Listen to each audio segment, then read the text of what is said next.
views and opinions expressed in this program are those of the participants and do not necessarily reflect the views of BronxNet or the program underwriters. Hello, and welcome to the BronxNet studios located here on the beautiful campus of Lehman College. Each week, BronxNet's team of creative students and passionate professionals shine light on the stories, places, people, and events throughout our community. I'm your host, Nancy Asiama, and I would like to welcome you to this edition of Week in Review.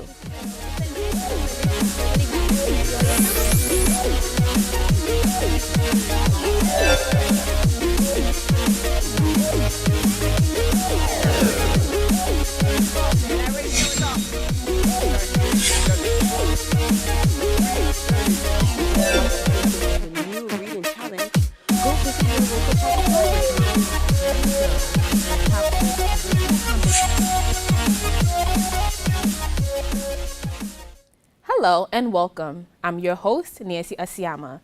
The drag queen Diva show goes to City Island Yacht Club for the first time, bringing drag queens from all over for this special night. Reporter Arlene Makoko has the story. My name is Brenda Darling, and I live up in Harlem, New York.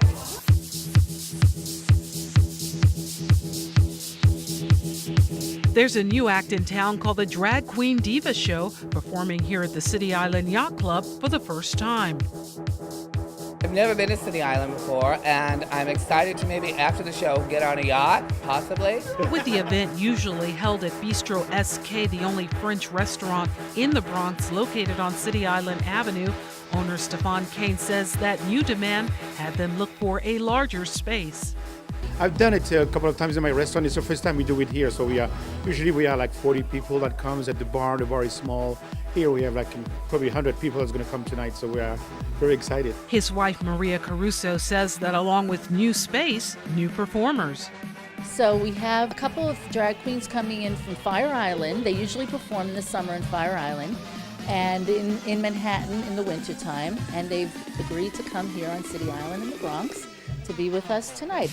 Kane and Caruso say the event is their way of providing entertainment to a community that has embraced them. My husband and his mother are from the Bronx, so I performed up here a couple times. Can't tell you where, but I have. First time in City Island. Tonight's performance is the most packed it's ever been. Marie and Stefan say they're planning to have it right here at the City Island Yacht Club next year. For BronxNet, this is Arlene Makoko. Thank you, Arlene. This year's Mosaic Literary Conference was held at the Bronx Museum. The conference was presented by the Literary Freedom Project, whose mission is to bring reading into the community through workshops and literature. Our BronxNet cameras were there, and we bring you the story. He said, I pray I've done my work so that when I've gone from here, and all the turmoil, through the wreckage and rumble, and through whatever, when someone finds themselves digging through the ruins. He said, I pray that somewhere in that wreckage, they'll find me. The Bronx Museum was the location for this year's Mosaic Literary Conference presented by the Literary Freedom Project.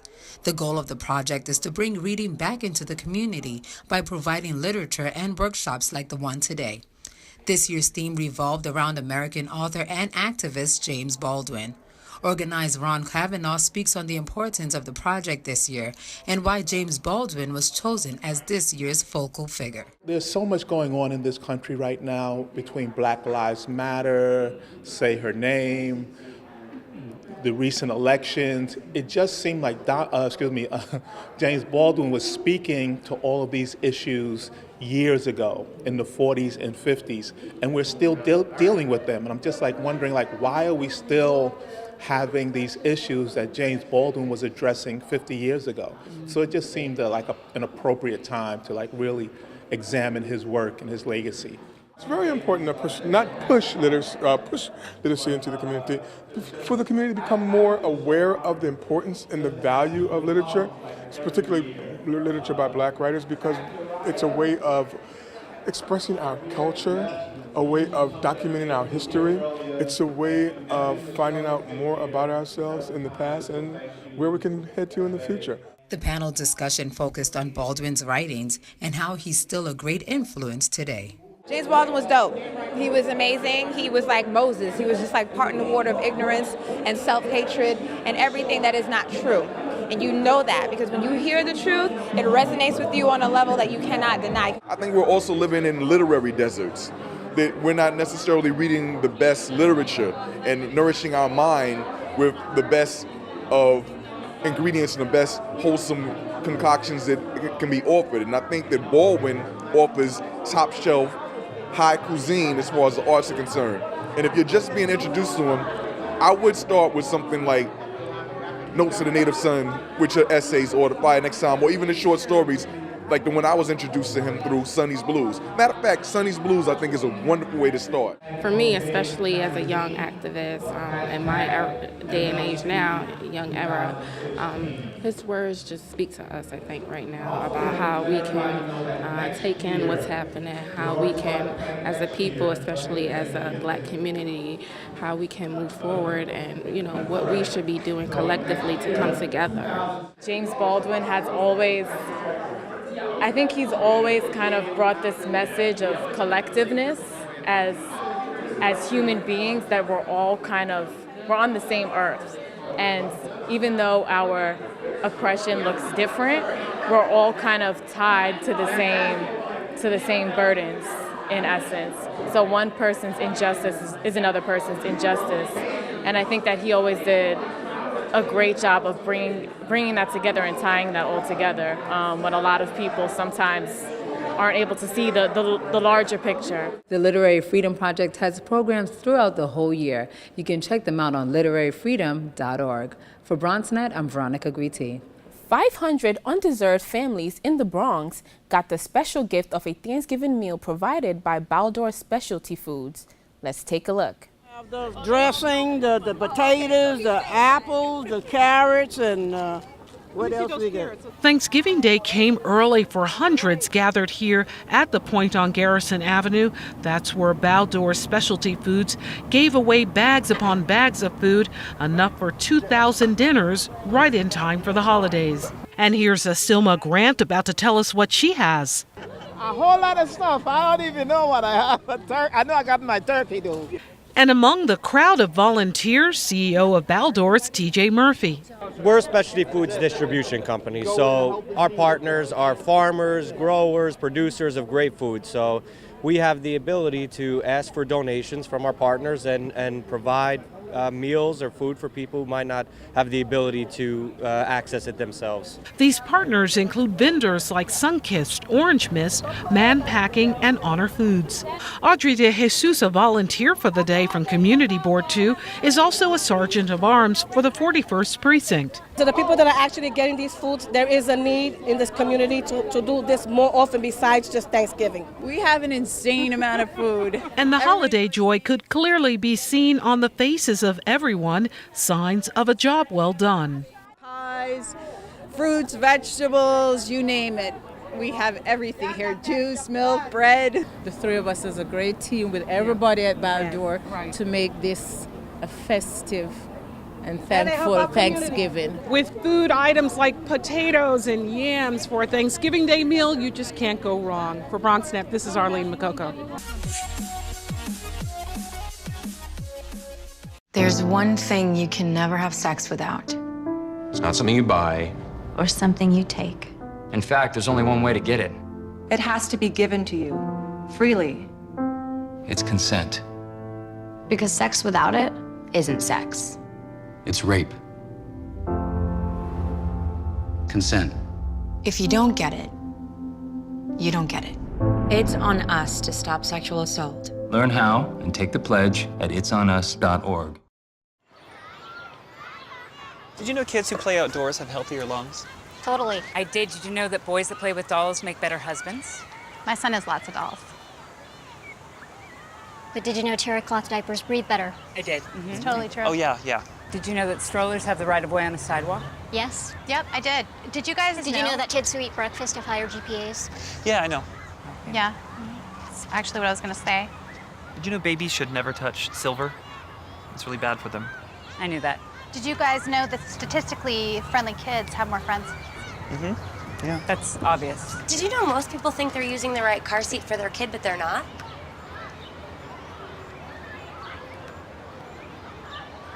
Parents who really know it all know for sure that their child is in the right seat at the right age and size. Visit safercar.gov/the right seat to make sure your child is protected. I'm putting that on my blog. I just put it in mine.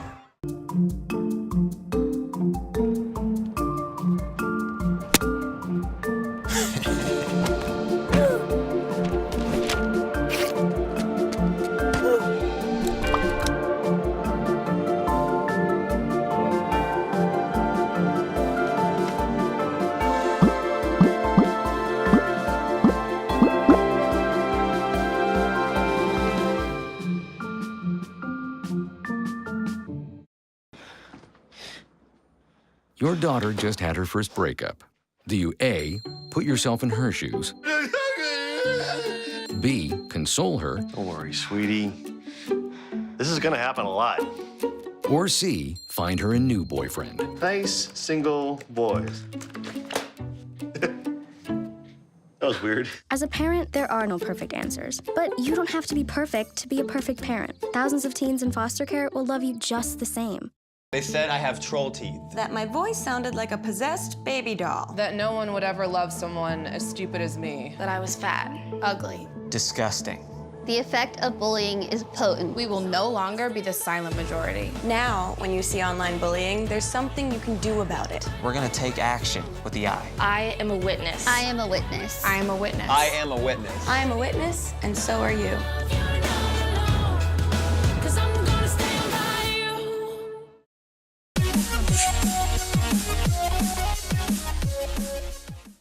Hello and welcome back to the Week in Review. If you missed any part of the show, be sure to check out all these stories on BronxNet.org and FiOS Channel 33 or Cablevision Channel 67. Latin Trends celebrated their 5th annual Dream Project with honorees Dasha Polanco and Anna Gala. Let's take a look. 5th annual Sueños Dreams Project event had the pleasure to honor award-winning actress and soñadora herself, Dasha Polanco.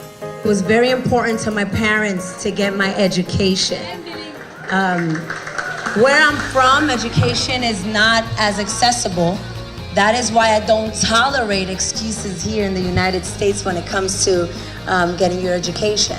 And I'm not saying you have to go to college, but there's information available for you everywhere. I want to thank John and Catherine. I don't see you. Where is she? She's somewhere over there. For me, acting was my dream. It's my reality now. And as a little girl, nobody believed that I was going to do it. But with the help of God and the help of my dedication and not using any excuse or any obstacle as a way to prohibit me from moving forward, I am here. Pursuing your dreams can be rewarding, but to assist others achieve their dreams, rewarding can be an understatement.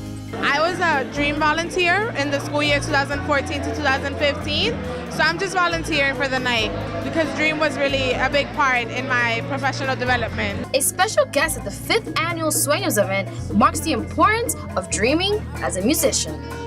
You've got to keep going, follow your dreams because you never know where they can take you. And for those Latinas who relocate to the United States with a luggage full of dreams, over 10 years private equity investor Yocasta Segura highlights the importance of dreaming. And I came without any specific plan, and I believe that I have been able to succeed in my career. I actually work in private equity, which is one of the most competitive areas in the financial services industry.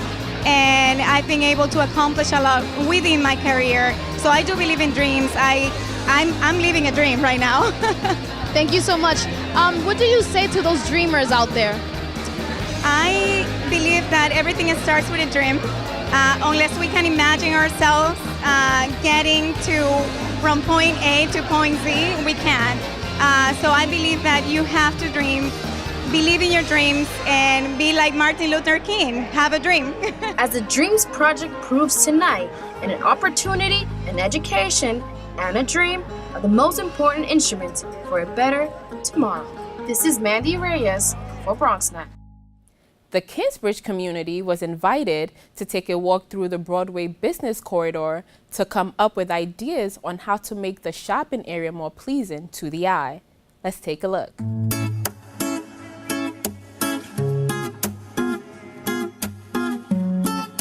People of the Kingsbridge community were invited to take a walk through the Broadway business corridor to brainstorm suggestions on how to beautify the neighborhood shopping area. And we're trying to come up with ways that are smart, that really reflect the needs and the desires of the merchants to see what this corridor could look like. You can see that there's outdated street furniture, there's garbage cans from every era in the city's history along this route, and we kind of think that there are ways to beautify it that might make it a more attractive shopping place. Cohen also stated that he was able to get a grant for nearly $20,000 for the Kingsbridge Riverdale Development Corporation to build on the great things that are already taking place in the neighborhood. I think we want to make sure we bring people into our neighborhood to do as much of their shopping as possible. I personally don't like going into Manhattan. I don't prefer to shop in Westchester. I want to shop locally, and I hope other people do, but you want to make it a pleasant experience. For more information on this project, go to krvcdc.org. This is Christina Lane reporting for BronxNet. The Botanical Gardens celebrated Puerto Rican Heritage Month by having 4th and 5th graders from half a dozen schools participate in numerous workshops. Reporter Arlene Makoko brings us the story. It's Puerto Rican Heritage Month here at the New York Botanical Garden, and a group of 4th and 5th graders from over half a dozen elementary schools participated in a day of workshops and lectures meant to shed light on a culture that dates back to 3 and 2000 BC. Tanya Torres, an artist from East Harlem, led a workshop where symbols by Taino Indians who lived on the island were painted on tile. The Tainos left petroglyphs on stones and caves, and we don't know exactly what they mean, but we love them. Virginia Guzman curated this exhibition that looks further into the culture and includes food indigenous to Puerto Rico. The green plantain, we make tostones over here. Delicious. Meanwhile, in the main lecture hall, there was a presentation of bomba dance and drumming history. It's an expression that brought several cultures together, including that of Africans brought to the island as slaves. Olga Ayala, another artist, also demonstrated the influence of other countries on the island. What we're doing here in this particular workshop is we're exploring and learning about vejigantes, who are the traditional folklore characters in patron saint festivals and folkloric festivals in Puerto Rico. In Ponce, the masks are in a very European style, which the Spaniards brought with them, which is the paper mache.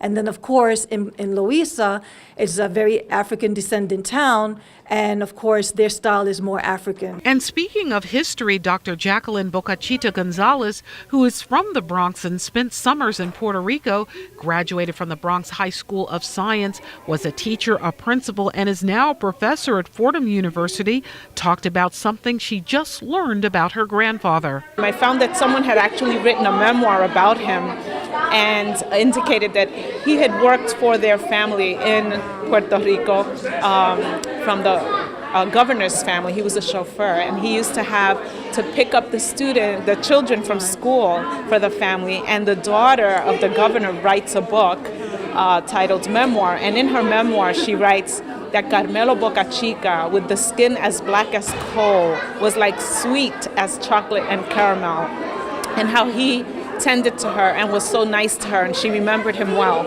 She shared a skit on how she thought her summers were only about sunning up, but instead she also formed strong bonds with her grandparents and the island, something the New York Botanical Garden wants to bring to a new generation. Elizabeth Figueroa is the Director of Community Relations and also from the Bronx.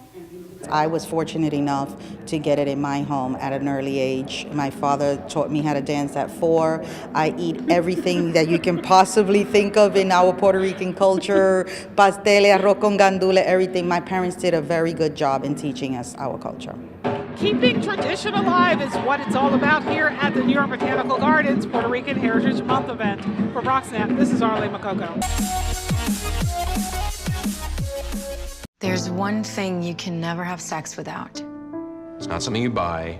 Or something you take. In fact, there's only one way to get it. It has to be given to you, freely. It's consent.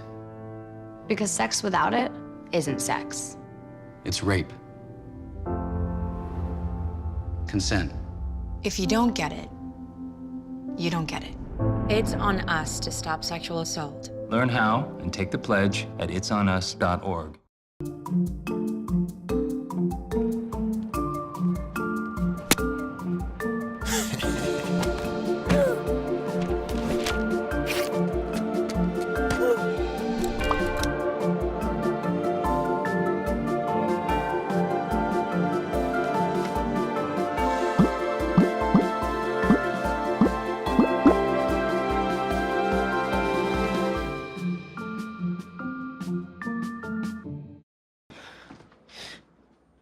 Your daughter just had her first breakup.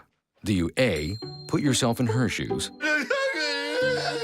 B, console her? Don't worry, sweetie. This is gonna happen a lot. Or C, find her a new boyfriend? Nice, single boys. That was weird. As a parent, there are no perfect answers. But you don't have to be perfect to be a perfect parent. Thousands of teens in foster care will love you just the same. They said I have troll teeth. That my voice sounded like a possessed baby doll. That no one would ever love someone as stupid as me. That I was fat, ugly. Disgusting. The effect of bullying is potent. We will no longer be the silent majority. Now, when you see online bullying, there's something you can do about it. We're gonna take action with the I. I am a witness. I am a witness. I am a witness. I am a witness. I am a witness, and so are you.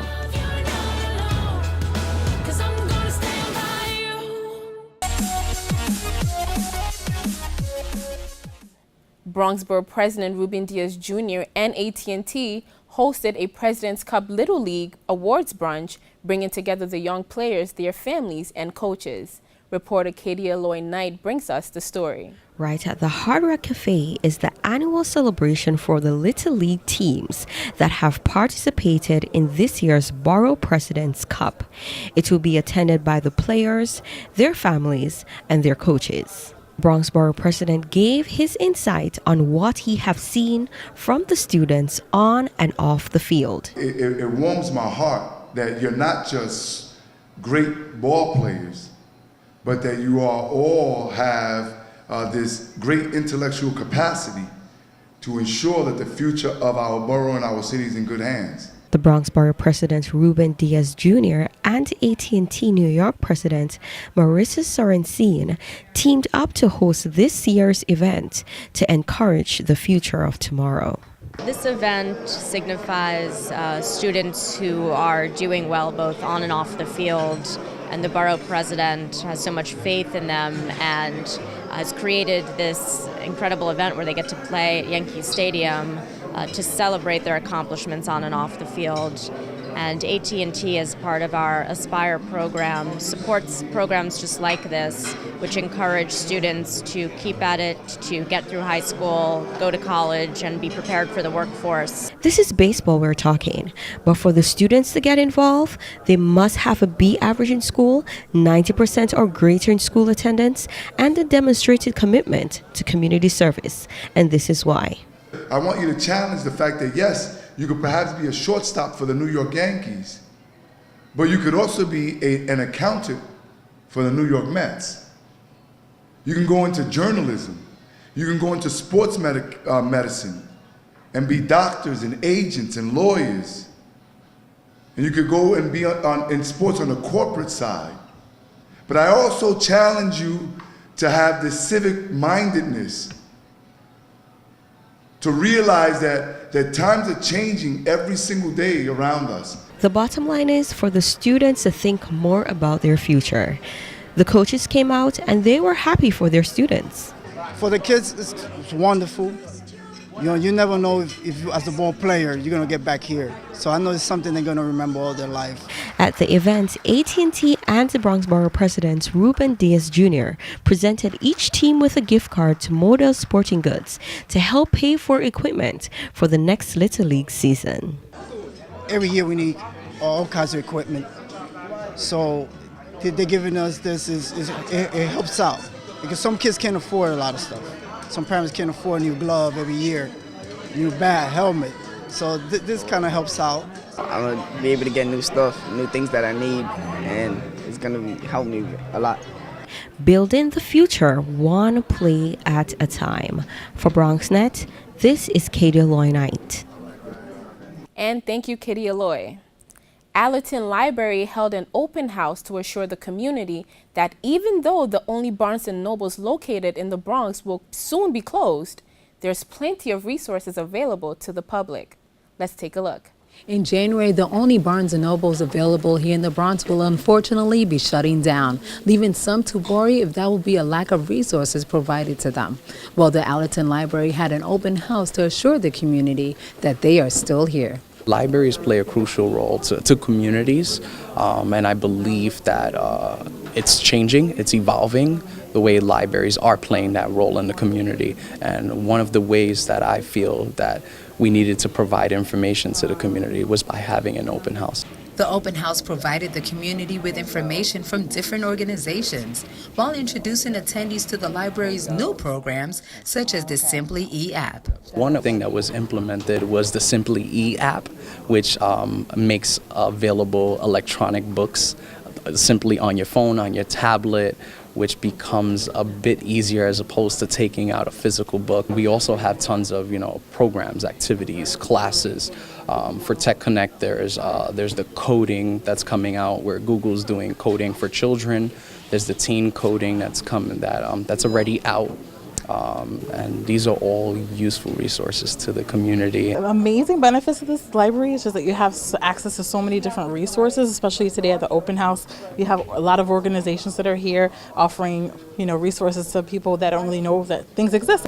I love the library. The library is a safe, welcome, interesting place. There's always something exciting going on, and it's great to be able to take out books for free on a variety of different topics. I download books on my commute to work, anything from kind of fun books to books for school that I've downloaded. I download audiobooks as well. I think it's a fantastic resource. To take advantage of all these resources, books, classes, programs, and much more, all you need is this library card, your name, and a valid address. It's just that simple. For BronxNet, I'm Veronica Guiti. Unfortunately, that's all the time we have for today. If you missed any part of today's stories, we encourage you to tune in for Open on Mondays, Wednesdays, and Fridays at 10 a.m., as well as visit us on the web at BronxNet.org. This is Nancy Asiama reminding you to stay connected through your channels here on BronxNet.